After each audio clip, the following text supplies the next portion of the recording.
recebi um telefonema mais ou menos assim.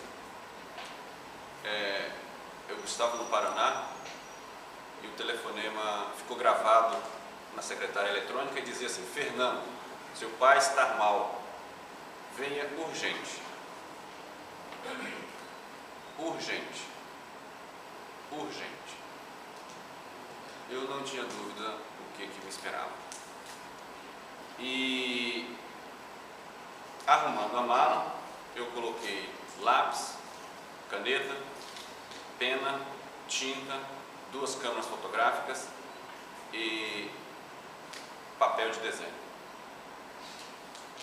Eu falei, eu vou para lá, meu pai está doente, está mal, e eu vou conviver com ele, desenhando e fotografando. Mas isso não era uma coisa que começava ali. Desde quando eu ganhei a minha primeira câmera fotográfica, quando eu ainda estava na universidade, eu fotografava as coisas da minha cidade, que eram coisas bastante simples, porque a minha cidade é essa. Quer dizer, uma cidade de adoção. Porque eu nasci em uma fazenda, ainda em outra localidade, e aos 5 anos eu vim morar aí, e fui estudar em Belo Horizonte quando moço, e quando eu voltava para passar as férias aí, fui ficando cada vez mais distante, então eu desenhava. Eu intuitivamente tentava seguir o conselho de um padre que me dizia: se você quiser ser artista, desenhe a sua cidade. E era difícil desenhar aquela cidade. É mais fácil a gente desenhar outras coisas. Por exemplo, aquilo que a gente acha interessante, aquilo que a gente acha bonito, aquilo que a gente acha grandioso, aquilo que a gente acha espetacular. Ninguém sai, estou falando ninguém no sentido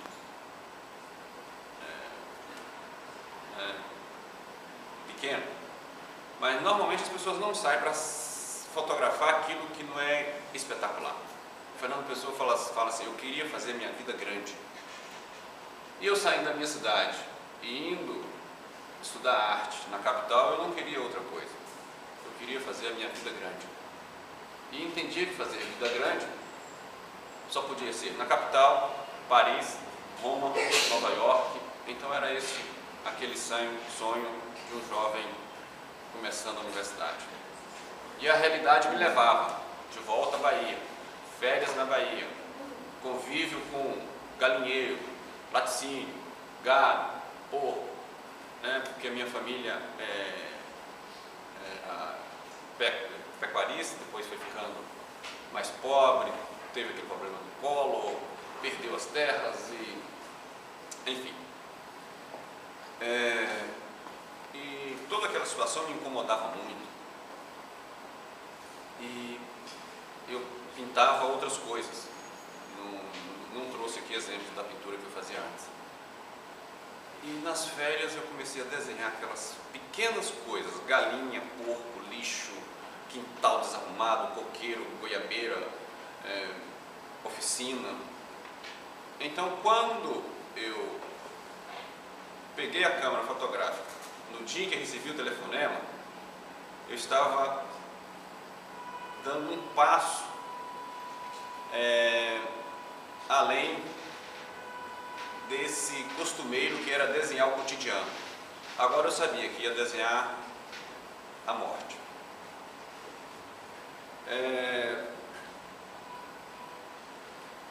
E a questão era o seguinte: se eu desenhava meu pai trabalhando, minha mãe rezando, minha mãe trabalhando, minha mãe cuidando de porcos, cuidando de galinha, minha mãe cuidando de tudo, por que não desenhá-la doente?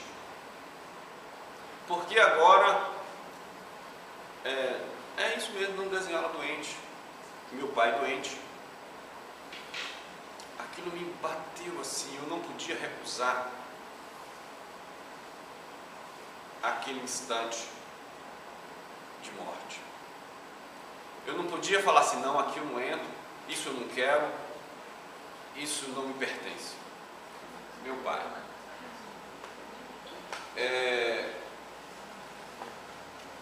já bastante doente, o consolo dele era meio que ficar ouvindo rádio.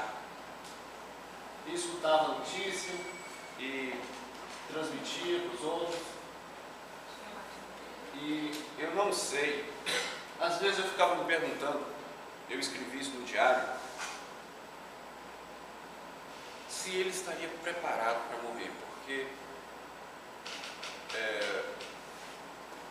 não é possível dizer que ele não sabia disso. Quando eu volto dessa viagem que vou encontrá-lo, ele não falava mais. Então,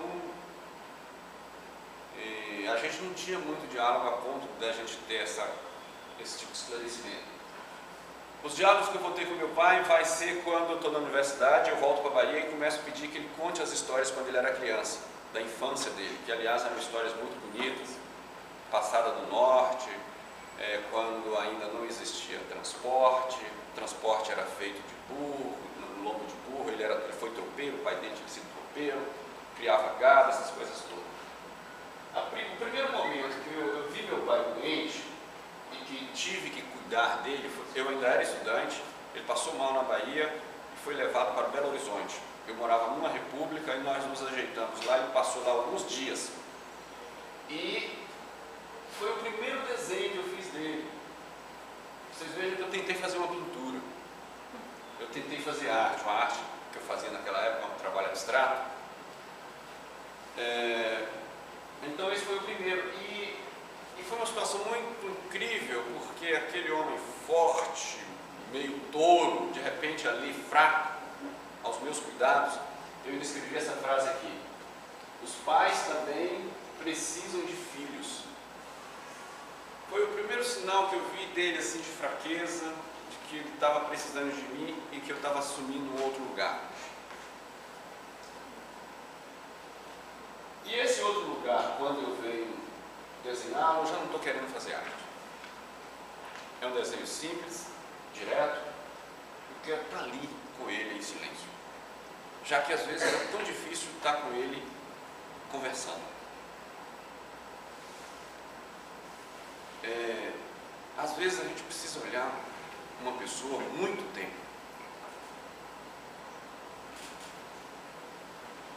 Sem saber nada, sem falar nada.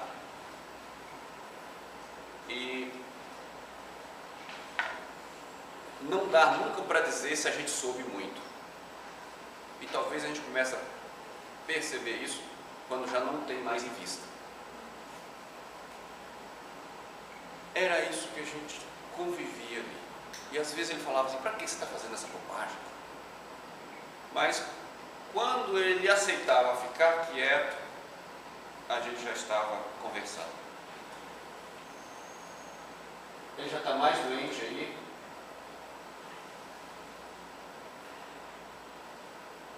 Mais doente ainda. E era comum vê-lo assim, horas e horas sentado, muito magro, assim. E eu ficava falando que eu queria estar ali, que eu queria estar o mais presente possível, mas era incrível. Eu não conseguia ficar fazendo muito movimento. Não conseguia falar: não, o senhor vai melhorar, não ficava contando piada. Tinha que ser significativo estar ali. Simplesmente estar. Depois eu peguei um caderno, enchi esse caderno inteiro, e nesse caderno eu fui escrevendo. A viagem de Londrina a Medeiros Neto durou 32 horas. Pegamos um ônibus direto até Vitória, de Londrina a Vitória de ônibus. São 24 horas, quando o ônibus não quebra. E depois outro de Vitória a Medeiros Neto. Eu vim a Medeiros Neto visitar meu pai, que está muito doente. A viagem a Londrina a Medeiros Neto durou 32 horas, pegamos o ônibus direto, eu não ia corrigindo. O que tivesse próximo da minha mente, o pensamento que passasse, eu ia escrevendo. Ele não anda mais, não consegue falar direito, reconhece mal as pessoas, diz que sente muita dor. E morrer. E eu continuo fazendo esse diário, são umas 60 páginas. Durante a noite ele geme, grita, já não reconhece a noite ou o dia, nem sente o gosto da comida. Ou o prazer de um banho quente. Talvez por isso é que ele não quer mais consultar médicos. Ele não queria mais consultar médicos, embora os filhos estivessem assistindo e tinham a proposta de levá-lo para Belo Horizonte. Eu, como filho mais velho, falei, não, ele não vai para Belo Horizonte. E ficou aquela coisa, né? Você está querendo que o nosso pai morra? Não é eu estou querendo, né? Eu não estou querendo é colocá-lo numa ambulância, levá-lo para Belo Horizonte, aos trancos e barrancos, ficar na fila de GPS de novo. Em 22 de outubro, ele completaria 79 anos. Chamamos o médico da cidade, Aclaeto, que nos dá a notícia de morte. Não há mais nada que a medicina possa fazer. Ele está no estágio final. Ele prescreve flutoplex endovenoso. Começam rituais de despedidas. 2 cultos evangélicos, muitas visitas. Eu choro. Não de pena, nem de saudade, mas com serenidade ou perplexidade, e com certa vergonha da minha própria vida, uma vida de 79 anos de luta, a gente agradece. Era esse sentimento. Eu falei que, paralelamente, eu fiz fotografias, fiz bastante. E hoje eu estava pensando, na hora de vir para esse bate-papo, para essa conversa com vocês, que imagens eu iria trazer. E já estou pensando em uma outra organização, mas nessa eu pensei, então ele está doente, eu faço esse retrato, né? Está todo mundo ali presente. Um retrato como a gente faz em qualquer momento da nossa vida. Ele ali já fraco mesmo e engraçado. Uma coisa muito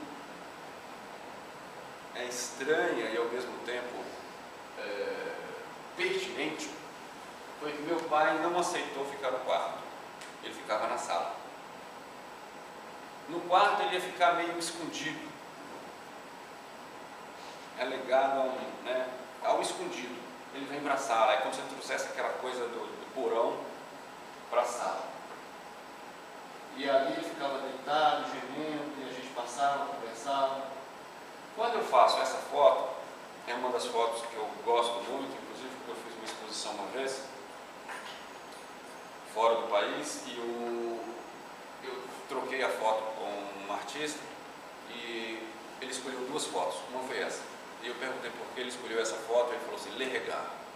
É esse olhar da minha mãe, né? Ela está olhando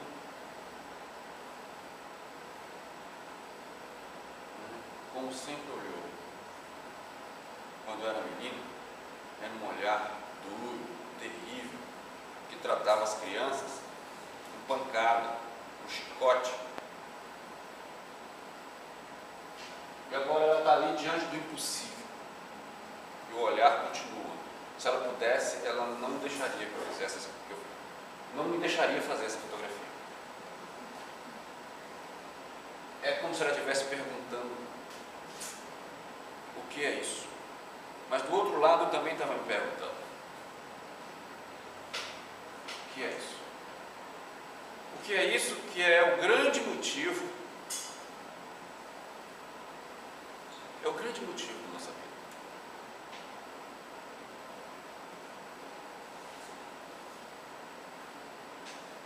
De um lado viver, do outro, essa situação que a gente não vive, que a gente esconde. Morrer é muito difícil. Agora não precisa ser horrível. Nessa fotografia ela está cuidando dele, dando uma injeção. Aqui, não sei se dá para ver, a fotografia aqui perde um pouco, né?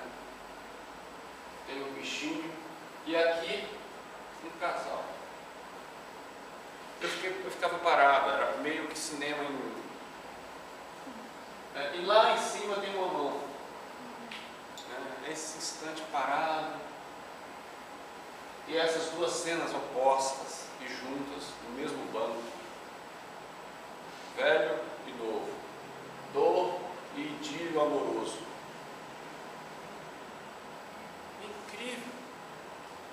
É incrível como isso pertence ao mesmo banco e estava acontecendo ali. A espera, a dor e a morte, o cuidado, alguém namorando, espremendo a espinha e um cachorro que vai pular na cama.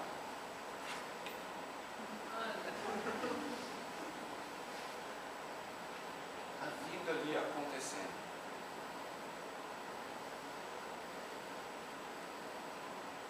Eu não posso deixar de dizer que isso é extremamente belo.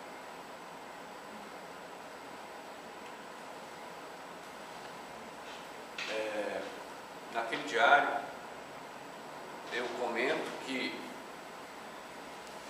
na morte dele foi o momento de maior ensinamento para mim, porque era a coisa que eu mais temia. Não é que eu não temo ainda, é a morte, mas é um temor diferente. A partir dali, a morte passou a ser meu assunto. Eu comecei a ler determinados livros e, inclusive, fiz contato com um professor que eu respeito muito, um professor intelectual de primeira grandeza. Ele pesquisa sobre a morte. Eu fui perguntar a ele como que ele fazia, por quê. Ele falou assim: a morte é o meu assunto, eu só quero pesquisar a morte, só me interessa estudar a morte.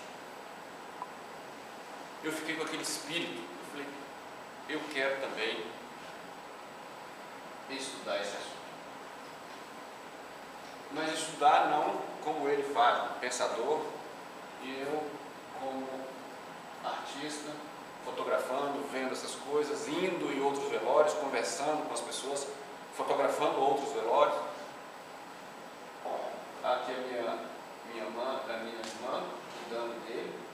E uma noite, quando ele estava bem mal, e estava naquela situação, morre, não morre, e as pessoas querendo que ele continuasse vivo, e eu falava, mas não é possível, não é por aí. Aí eu liguei para uma amiga minha, em Londrina, e ela falou assim, contei para ela a situação, aí ela falou assim, mas vocês não estão deixando seu pai morrer em paz, vocês estão segurando ele, despeça dele, agradeça a ele e deixe ele partir. Eu achei aquilo fenomenal. Aí esperei todo mundo dormir e fui à noite e me despedi dele. Agradeci, afinal, ter convivido com ele, todas as dificuldades, e ter chegado naquele momento aos 43 anos, é uma bênção. Eu tive um irmão que viveu 17, eu estava tendo a graça de viver e de poder fazer esse gesto. E então eu falei, olha, o senhor pode ir.